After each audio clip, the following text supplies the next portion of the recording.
मला कुठेतरी मोठ्या प्रमाणात दुःख वाटतं.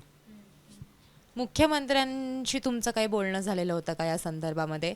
त्यांच्याशी काही कॉल झाला का किंवा त्यांनी तुमच्याशी तुमची समजूत घालण्याचा प्रयत्न केला होता का?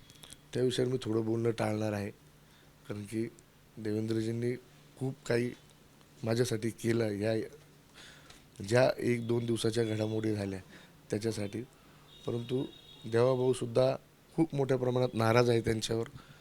येत्या काळात त्यांचं काय होईल तुम्ही सगळेजण बघाल. आता या निवडणुका आहेत, निवडणुका पुढं चालू आहेत, त्याच्यामुळं थोडं शांतता आहेत. परंतु निश्चित येत्या काळात आदरणीय मुख्यमंत्री देवेंद्रजी त्याला त्याची जागा दाखवल्याशिवाय राहणार नाही. जो उत्मात केला आहे शेवटी ते देवेंद्रजी आहे. पण मग चुकीला जर क्षमा नसते त्यांच्याकडे. पण जर ते स्वतः जर नाराज आहेत तर मग त्यांना वाचवतंय कोण? जाऊ द्या, तुम्हाला माहिती आहे सगळं. मी काही कोणाचं नाव घेणार नाही, कोणावर टीका टिप्पणी करणार नाही.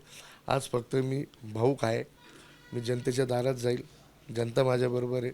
माझी माय माऊली एक एक माझ्या तुम्ही रील बघा, माझी परवाची रॅली बघा.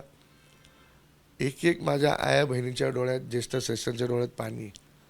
आत्तासुद्धा मला भरून येतं आहे. परंतु मला काही लोकांनी सांगितलं तर बास लढ फक्त तू, आम्ही तुझ्याबरोबर आहे. मी त्या पद्धतीने लढणार.